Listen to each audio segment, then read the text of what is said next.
ton corps, il te parle est un balado qui propose de mettre l'intuition au cœur de nos décisions.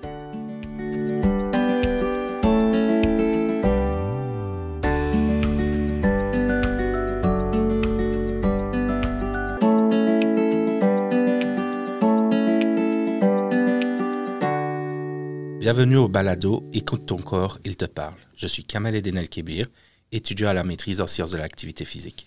Et je suis Karine Paiement, étudiante au doctorat également en sciences de l'activité physique.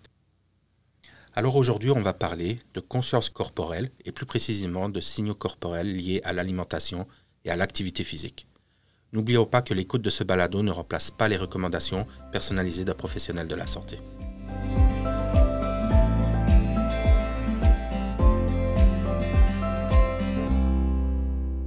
Alors Karine, qu'est-ce que la conscience corporelle?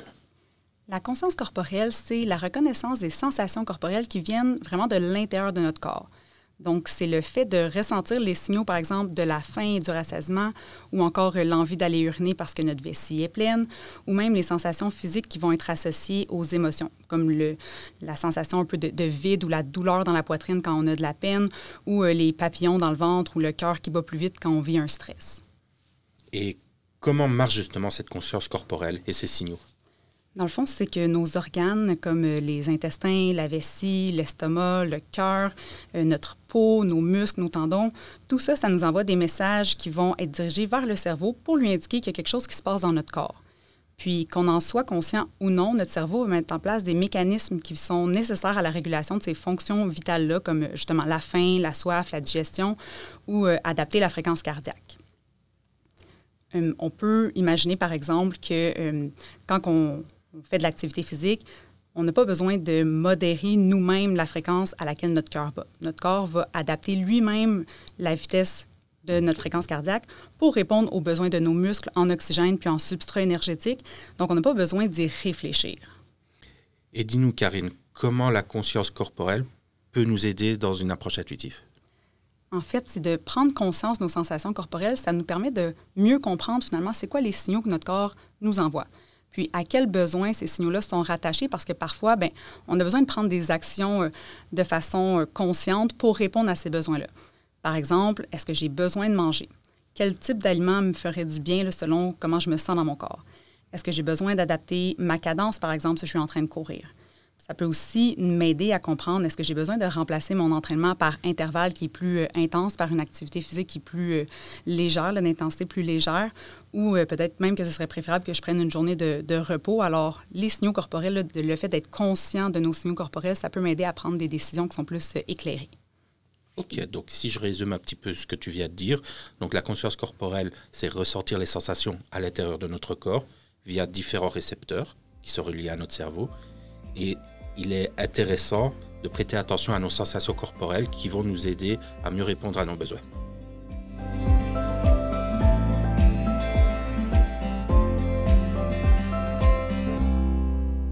Maintenant, Karine, abordons les signaux corporels, et plus précisément, dans un premier temps, liés à l'alimentation. Quels sont les signaux corporels qui nous indiquent que nous devons manger? La première chose à savoir, c'est que les signaux qu'on ressent puis leur intensité, ça peut varier d'une personne à l'autre, en particulier si on les ignore, que ce soit volontairement ou non, depuis longtemps. Alors, quand on parle d'alimentation intuitive, un des principes, c'est d'honorer notre faim. Alors, la faim, c'est un signal qui nous indique qu'on a besoin de manger. Comment qu'on peut reconnaître finalement les signaux corporels qui sont liés à la faim? Bien, le premier, c'est d'avoir des sensations au niveau de notre ventre qui sont, par exemple, la sensation de vide, d'avoir un creux. Puis c'est plus spécifiquement au niveau de l'estomac, donc c'est un petit peu plus haut au niveau de notre ventre.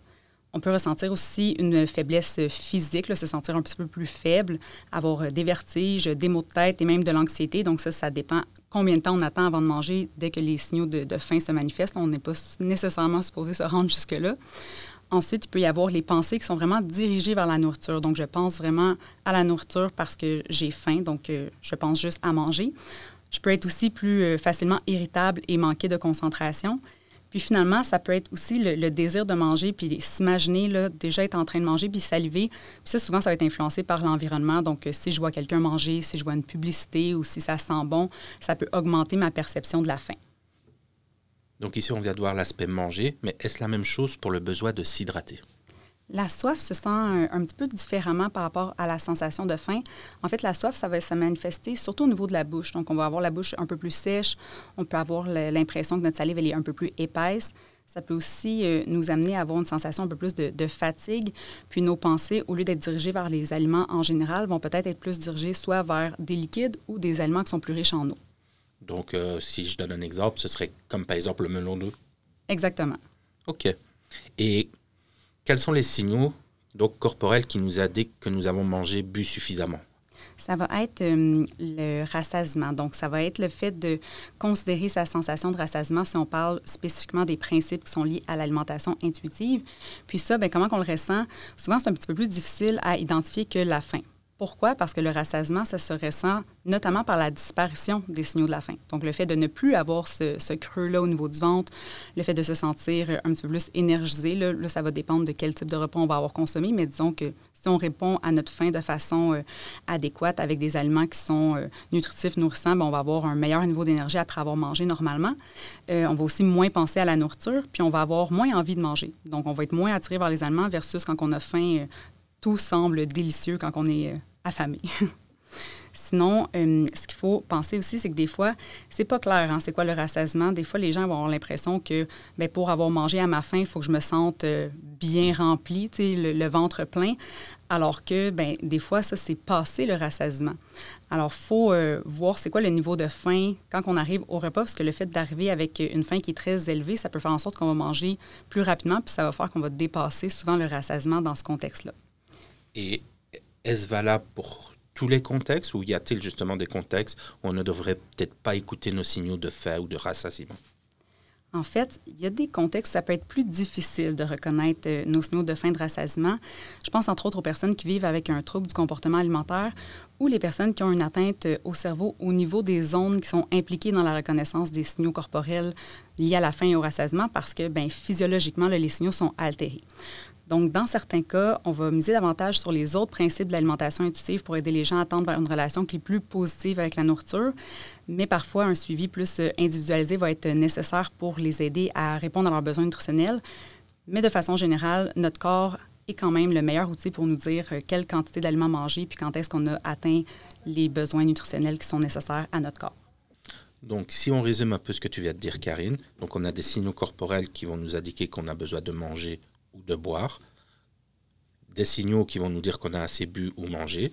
Et alors, il y a certains contextes spécifiques où l'écoute de ces signaux peut être plus difficile et nécessite un accompagnement.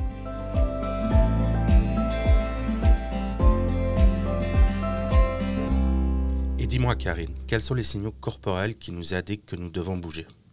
Oui, bien, c'est intéressant de faire un parallèle avec l'alimentation. Tu sais, la faim nous indique qu'on a besoin de répondre à nos besoins nutritionnels, mais notre corps nous envoie aussi des signaux pour nous dire qu'il a faim, entre guillemets, de mouvement.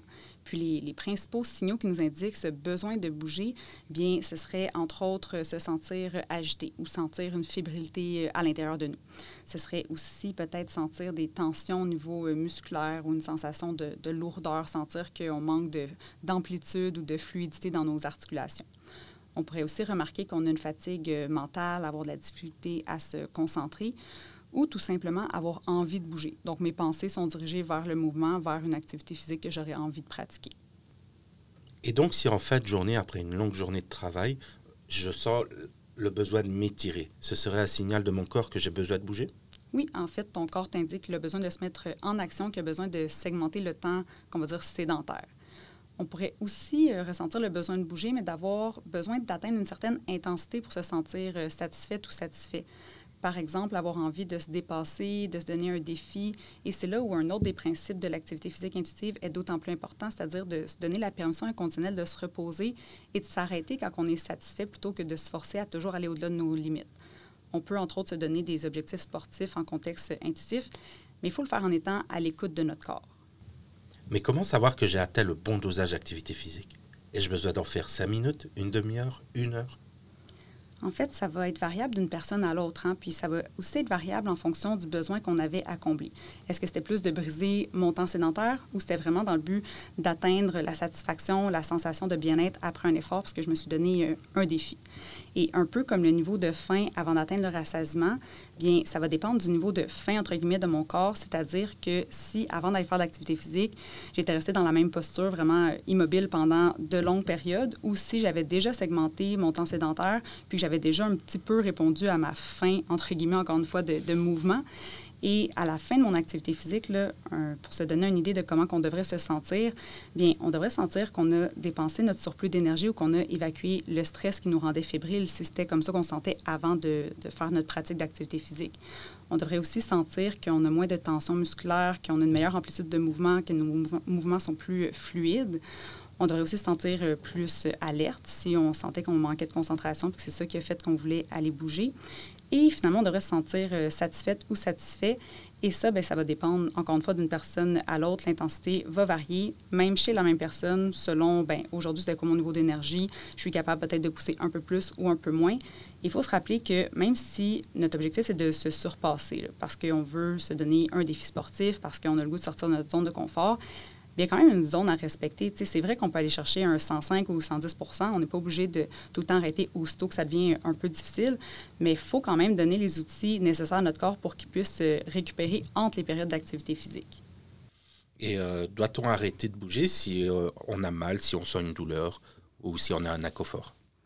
En fait, c'est important de faire la différence entre l'inconfort, la douleur qui est liée à une activité physique qui est plus intense, puis la douleur qui est liée à une blessure. Alors, si on décompose tout ça, là, bien, l'inconfort, c'est normal d'en ressentir. C'est normal d'être essoufflé puis d'avoir peut-être une sensation de brûlure au niveau des muscles selon l'intensité de l'activité physique. Mais là où ça peut devenir plus intense puis plus difficile à faire la distinction entre la douleur qui est engendrée par l'effort puis la douleur qui est plus liée à la blessure, mais c'est que des fois, il y a des contextes où on va faire une activité physique qui est plus intense parce que c'est ce qui nous motive, parce qu'on veut être fier, parce qu'on accomplit des activités sportives qui sont justement plus difficiles. On a un objectif de faire un marathon, un demi-marathon, un 10 km ou un 5 km, peu importe la distance. Donc, dans ce contexte-là, ça peut être positif quand même de ressentir de la douleur, mais c'est vraiment la question, c'est pourquoi je veux ressentir cette douleur-là, qu'est-ce qu'elle m'amène de positif. Puis généralement, quand cette douleur-là, elle n'est pas liée à une blessure, bien, ça va être un petit peu plus au niveau musculaire. Alors que quand on parle d'une blessure, souvent, c'est un peu plus localisé, puis des fois, c'est un petit peu plus au niveau articulaire. Puis généralement, quand on s'enligne vers une blessure, bien, on va avoir besoin d'arrêter l'activité physique qui était à l'origine de cette blessure-là. Et donc, est-ce nécessaire d'arrêter complètement de faire de l'activité physique? Bien, dans certains cas, c'est vrai qu'on va avoir besoin d'arrêter pour une période pour mieux récupérer de notre blessure, mais si on est capable de continuer de bouger en protégeant la partie du corps qui est blessée, bien souvent, ça va être préférable de maintenir le mouvement dans notre quotidien. Par exemple, si je me fracture le poignet, mais que je suis capable encore de faire des activités physiques qui vont davantage solliciter mes jambes, bien ça vaut la peine de continuer à bouger. Puis, si ce n'est pas contre-indiqué, bien, c'est démontré qu'on va même avoir un meilleur rétablissement si on continue de maintenir l'activité physique dans notre quotidien. Mais dans le doute, n'hésitez pas à consulter votre médecin pour avoir un diagnostic, puis vous assurer d'intégrer les activités physiques qui conviennent à la situation. Donc, si on fait un petit résumé de tout ce qui vient d'être dit, donc on a des signaux corporels qui vont nous inciter à bouger, d'autres qui vont nous inciter, nous dire qu'on a assez bougé. On doit faire la distinction entre l'inconfort, la douleur engendrée par un effort physique et la douleur des blessures, qui ne signifie pas forcément l'arrêt de l'activité physique, mais à faire attention en fonction s'il y a des contre-indications et quelle partie du corps est blessée ou non.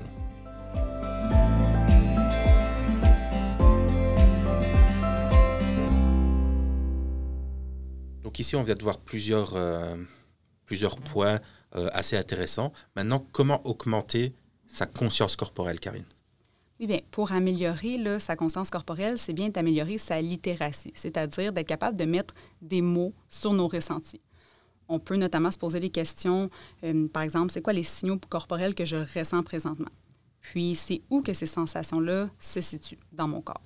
À quelle intensité elles se manifestent? Et est-ce qu'elles varient en intensité? Combien de temps elles durent? Et finalement, quelles sont les pensées qui sont associées à ces signaux-là? Et qu'est-ce qui pourrait nuire justement à notre conscience corporelle? Généralement, c'est vraiment notre tête qui nous déconnecte de notre corps. Donc, on va parler de pensées, de règles, de croyances.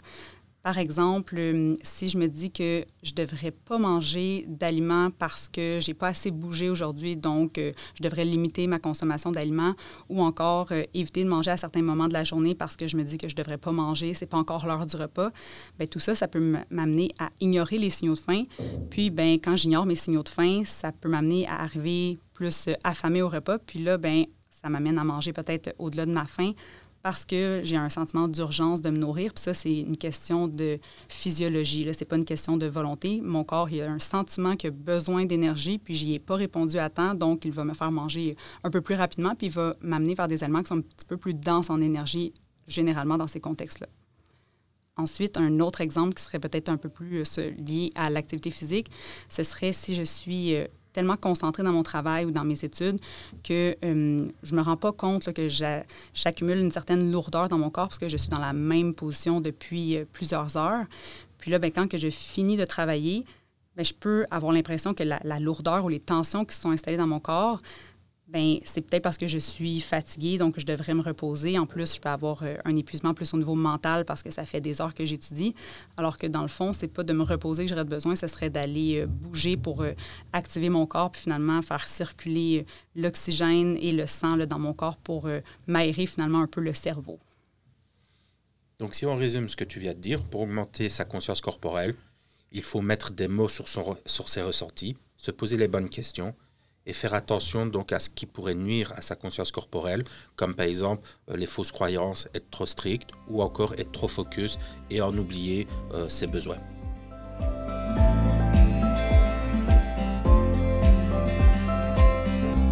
C'était vraiment intéressant d'aborder la conscience corporelle et ses signaux avec toi, Karine.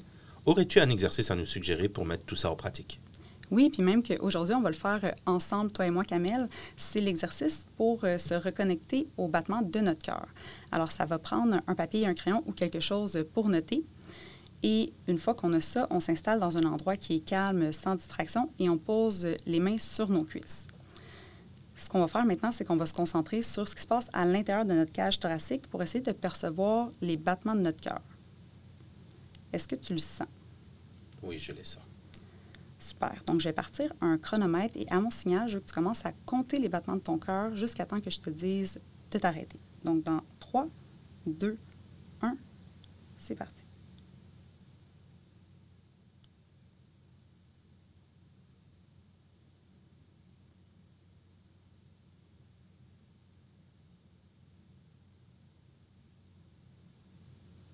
Stop. Donc, maintenant, on note ce chiffre-là. Et on va refaire sensiblement la même chose, mais plutôt que de seulement ressentir les battements de notre cœur, on va plutôt le mesurer. Alors, pour faire ça, on va prendre notre index et notre majeur, donc nos deux doigts, et on va soit le mettre au niveau de notre poignet ou au niveau de notre cou, et on va commencer à mesurer notre fréquence cardiaque. Alors, encore une fois, je vais partir mon chronomètre. Est-ce que tu es prêt? Oui, je suis prêt.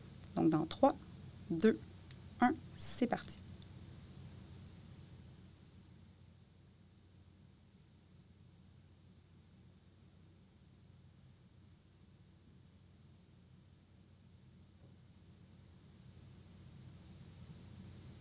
Stop.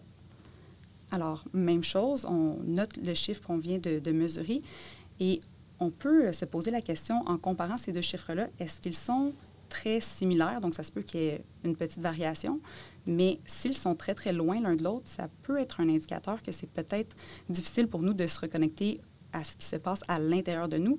Alors, ça peut être intéressant de répéter cet exercice-là pour se pratiquer à mieux ressentir ce qui se passe à l'intérieur de nous. Merci beaucoup, Karine, pour ce petit exercice que je vais retenter à l'avenir. Et alors, on se retrouve dans les prochains épisodes de Balado pour continuer d'explorer l'approche intuitive.